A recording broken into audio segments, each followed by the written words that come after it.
दोस्तों नमस्कार।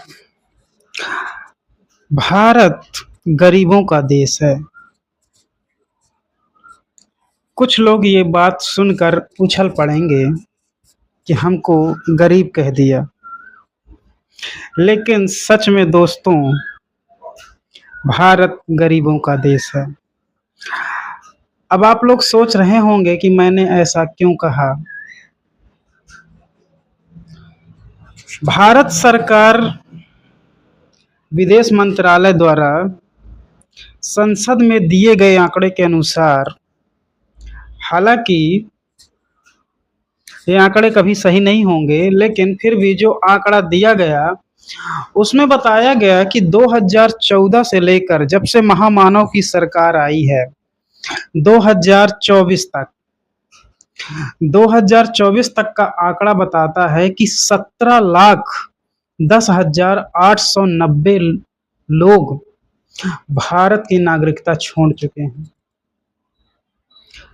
लगभग 17 लाख से ज्यादा लोग भारत की नागरिकता छोड़ चुके हैं।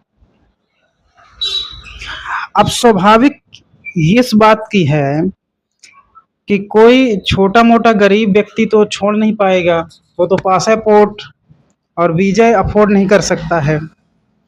तो जो 17 लाख लोगों से ज्यादा लोगों ने नागरिकता छोड़ी, वो देश के करोड़पति, अरबपति, खरबपति ऐसे लोग थे जिन्होंने भारत की नागरिकता छोड़ दी और विदेशों में नागरिकता ले ली है। कोई अमेरिका, कनाडा, जापान, जर्मनी जैसे देशों में नागरिकता ले ली है। ये जो अमीर लोग होते हैं, जो देश से ही पैसा कमाते हैं, कोई सुपरस्टार है, कोई बहुत बड़ा बिजनेसमैन है, कोई कुछ भी है, जब देश में कोई आपत्ति आती है तो सबसे पहले इनका बोरिया बिस्तर बनता है और सबसे पहले यही विदेश निकल लेते हैं। क्या इनकी कोई जिम्मेदारी नहीं बनती है कि ये कुछ बोलें? सिर्फ गरीब बोलें। स्वाभाविक है, गरीबों का देश है, गरीब ही बोलेंगे। अमीरों का क्या है, वो अपना सब सामान रखें, कौन पंचायत में पड़े, ये सरकार बेकार है, चलो दूसरे देश में चलते हैं। पैसा है, सेटल हो गए। बहुत आसान है समस्या आने पर समस्या से दूर जाने के लिए। समस्या को छोड़ दो या अपना रास्ता बदल दो, बहुत आसान है। लेकिन यदि महाराणा प्रताप, जिनका आज बड़े सम्मान और बड़े गर्व के साथ नाम लिया जाता है, तो दुनिया में कुछ ऐसे लोग ही होते हैं जो समस्याओं का सामना करते हैं। अब कुछ लोग कहेंगे हम व्यापारी लोग हैं, हम कलाकार लोग हैं, कौन सरकार के पंचायत में पंजड़े में फंसे। तो हालांकि बात ये नहीं है दोस्तों, बात तानाशाही की है। हमारे देश के महान एक्टर आप स्क्रीन पे देख सकते हैं, कुछ ऐसे महान एक्टर थे जिन्होंने कहा था कि गाड़ी लेने के लिए कैश और पेट्रोल लोन से लेना पड़ेगा। आज जब 116 रुपए 117 रुपए पेट्रोल हो गया है, किसी के मुंह से चू तक की आवाज नहीं आ रही है। उसका कारण ऐसा नहीं है कि आज वो दुनिया में नहीं है, सब दुनिया में है, सब मस्त हैं, सब मौज कर रहे हैं।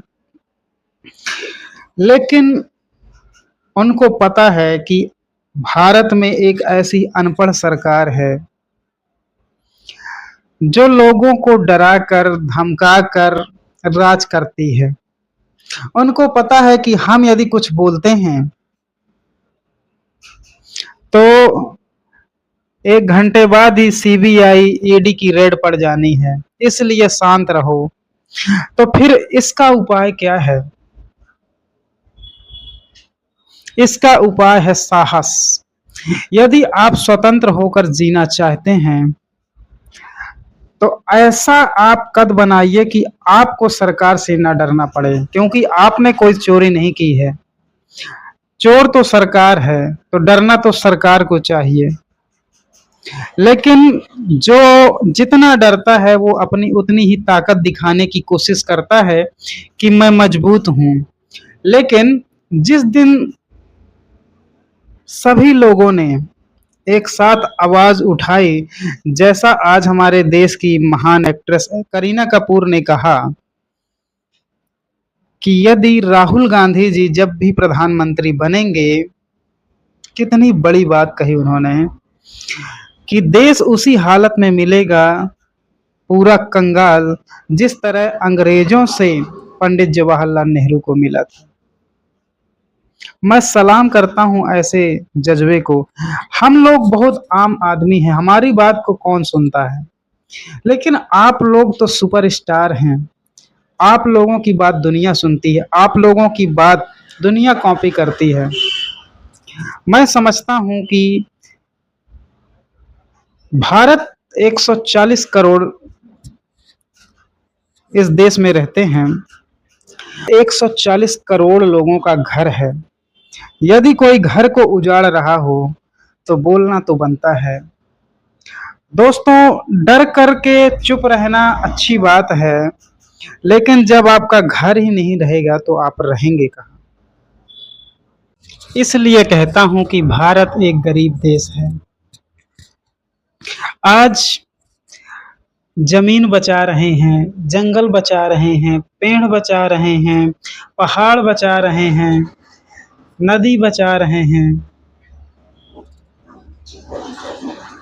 यदि अमीरों का देश होता तो अमीर लोग सबसे पहले अपनी आवाज उठाते। ये गरीबों का देश है, गरीबों को बचाना है। लेकिन जो लोग नहीं बोल पा रहे हैं और अमीर हैं, तो कम से कम ऐसे लोगों की मदद अवश्य करें जो लोग बोल पा रहे हैं। उनकी ताकत बनिए और देश को बचाइए। जब आपका घर ही नहीं रहेगा, भारत एक